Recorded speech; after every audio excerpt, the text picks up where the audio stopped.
কেমন আছো সবাই? আশা করি তোমরা সবাই খুব ভালো আছো। আমিও বেশ ভালোই আছি। আমি লাস্ট একটা ভিডিও দিয়েছিলাম, সেটা দুর্গাপুজোর সময়। তারপরে আর ভিডিও দেওয়া হয়ে ওঠেনি।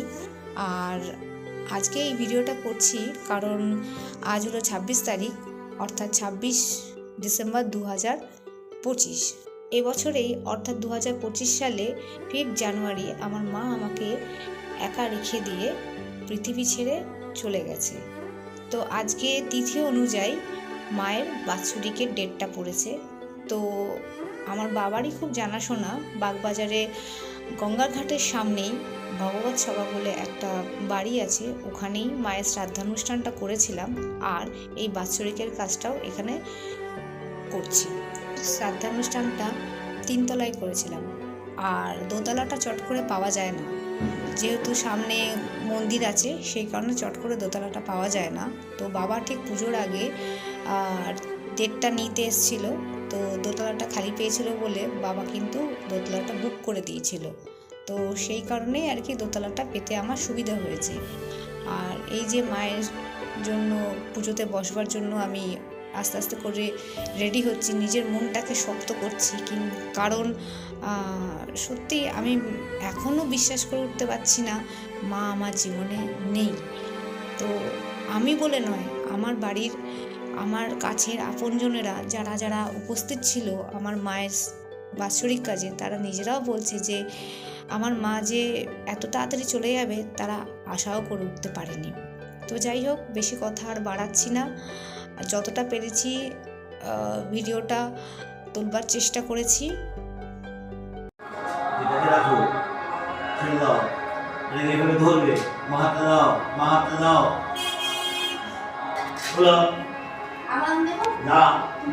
বলছি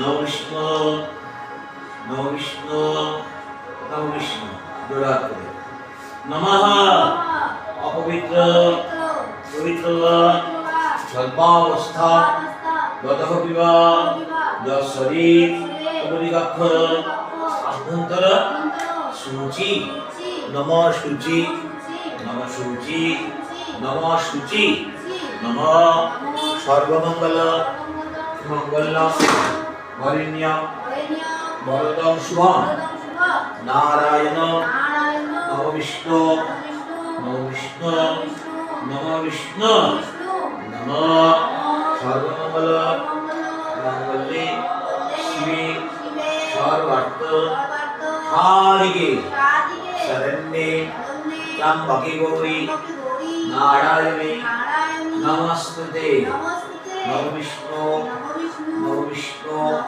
নম বিষ্ণু খুঁজে গেল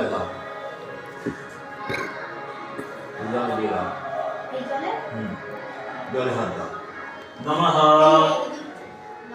গঙ্গে চ যমুনে চৈব গোদাবরী সরস্বতী নর্মদে সিন্ধু কাবেরী জলেহস্মিন সন্নিধি কুরু নমঃ বিষ্ণু নমঃ বিষ্ণু নমঃ বিষ্ণু জোড়হাত করে বলো নমঃ গুরুভ্যে নমঃ পরাপর গুরুভ্যে নমঃ পরমেষ্টি গুরুভ্যে নমঃ বামে গুরুভ্যে নমঃ দক্ষিণে গণেশায় নমঃ ঊর্ধ্বে ব্রহ্মণে নমঃ অধোন্তায় নমঃ পশ্চাতে ক্ষেত্রপালায় নমঃ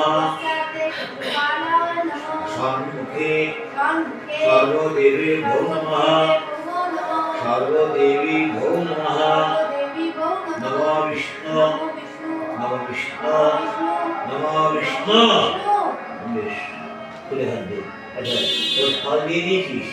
মায়ের শ্রাদ্ধের মন্ত্রোচ্চারণটা এই কাকুই করিয়েছিলেন এবং বাৎসরিকের কাজটাও এই কাকুই করিয়েছিলেন। আর এই কাকু আমার বাবার খুব চেনা পরিচিত, যেহেতু বাগবাজারে আমার বাবার মামার বাড়ি, আর ছোটো থেকেই আমার বাবা বাগবাজারেই বড় হয়েছে। তো চেনাশোনা সব কিছুই বাবার একদম পুরো নখদর্পণে। বাবাকে এক ডাকেই মোটামুটি সবাই চেনে ওখানে। তো সত্যি কথা বলতে, আমি যখন প্রথম কাকুর কাছে গেছিলাম, অর্থাৎ আমার বাবা যখন আমাকে প্রথম কাকুর কাছে নিয়ে যায়, যেদিনকে মাকে দাহ করা হয় তার পরের দিন সকালবেলা বাবা আমাকে যখন এই কাকুর সামনে নিয়ে যায়, এই কাকু আমাকে দেখে উনি তখনই ডিসিশন নিয়েছিলেন যে মায়ের শ্রাদ্ধের কাজটা উনি নিজে হাতে করাবেন। আর আর উনি সেটা নিজে করিয়েও ছিলেন। তারপরে এই কাকু মানে আমার যারা কাকা এসেছিলেন, কাকিমারা এসেছিলেন, তাদেরকেই বলেছেন যে একে দেখে আমার মনে হয়েছিল যে ডিপ্রেশনে চলে গেছে, একে সংসারে ফেরাতে হবে।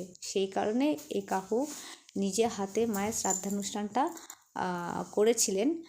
সচরাচর কাকু এই কাজগুলো এখন আর করেন না, কিন্তু আমার মুখের দিকে তাকিয়ে ওনার মনে হয়েছিল যে না, এই মেয়ে ডিপ্রেশনে চলে যাচ্ছে, একে সংসারে ফেরাতেই হবে। তো সেই জন্য কাকু আমাকে দিয়ে এই কাজটা নিজে হাতে করিয়েছিলেন। আর বাৎসরিকের কাজটাও কাকু নিজে হাতে বসে আমাকে দিয়ে করিয়েছিলেন। এই কাকুর সবথেকে মস্ত বড় গুণ যেটা আমি দেখলাম, জানি না অন্যদের সাথে উনি করেন কি না, যেটা উনি আমার সাথে করেছেন সেটা হলো পার্ট বাই পার্ট উনি যখন আমাকে দিয়ে এই কাজগুলো করাচ্ছিলেন, মায়ের বাৎসরিকের কাজ বলো বা শ্রাদ্ধানুষ্ঠানের কাজ, প্রত্যেকটা মানে বিশ্লেষণ করে খুব সুন্দরভাবে ব্যাখ্যা করে উনি বোঝাচ্ছিলেন যে কেন এই কাজগুলো করা হয়। আমি যখন বাৎসরিকের মন্ত্র উচ্চারণগুলো করছিলাম, কাকু দেখতেই পাচ্ছিলেন যে আমার চোখ দিয়ে অনবরত জল বেরিয়ে যাচ্ছিল। কাজটা যখন কমপ্লিট হলো পুরোটাই, যখন কাকুকে প্রণাম করতে গেলাম, কাকু কিছু কথা আমাকে বলেছেন যেটা আমি এখানে প্রকাশ করতে পারবো না। তো কাকুর কথাটা মাথায় রেখেই সামনের দিকে এগোতে থাকছি।